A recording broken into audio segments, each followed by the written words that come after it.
T20 ವಿಶ್ವಕಪ್ನ high voltage ಪಂದ್ಯಕ್ಕೆ count down. ಬದ್ಧ ವೈರಿಗಳ ಕಾಳಗ ಕಣ್ತುಂಬಿಕೊಳ್ಳೋಕೆ ಫ್ಯಾನ್ಸ್ ಕಾತರ. ಟೀಮ್ ಇಂಡಿಯಾಗೆ ಆಲ್ ದಿ ಬೆಸ್ಟ್ ಎಂದ ಫ್ಯಾನ್ಸ್. ಬಿಕ್ಲು ಶಿವ ಕೊಲೆ ಕೇಸ್ನಲ್ಲಿ ಭೈರತಿಗೆ ಸಂಕಷ್ಟ. 7 ದಿನಗಳ ಕಾಲ ಸಿಐಡಿ ಕಸ್ಟಡಿಗೆ ನೀಡಿ ಜಡ್ಜ್ ಆದೇಶ. ಆಂಜಿಯೋಗ್ರಾಮ್ನಲ್ಲಿ ಎಲ್ಲವೂ ನಾರ್ಮಲ್ ಎಂದು ರಿಪೋರ್ಟ್.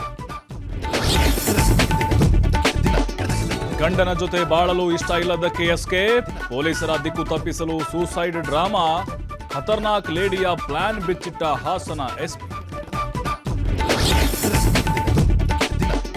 ವಿದೇಶದಲ್ಲೇ ಕುಳಿತು ಮಂಗಳೂರು ಯುವತಿಯರಿಗೆ ಗಾಳ. ದುಬೈಗೆ ಹೋಗಿ ವಿದೇಶಿ ಮಹಿಳೆ ಜೊತೆ ಲವ್ವೇ ಡವ್ವೇ. ಮಂಗಳೂರಿನ ಬಜ್ಪೆ ನಿವಾಸಿ ವಿರುದ್ಧ ಪತ್ನಿಯಿಂದಲೇ ದೂರು. ನಮ್ಮಲ್ಲಿ ಗೊಂದಲ ಇಲ್ಲ, ಹೈಕಮಾಂಡ್ ಸ್ಪಷ್ಟವಾಗಿ ಹೇಳಿದೆ. ಬಿಜೆಪಿ ತಮ್ಮ ಜಗಳ ಮುಚ್ಚಿಡಲು ನಮ್ಮ ಮೇಲೆ ಆರೋಪ. ಶಾಸಕರು ಟೂರ್ ಮಾಡುವುದು ತಪ್ಪಾ ಎಂದು ಪ್ರಿಯಾಂಕ್ ಪ್ರಶ್ನೆ.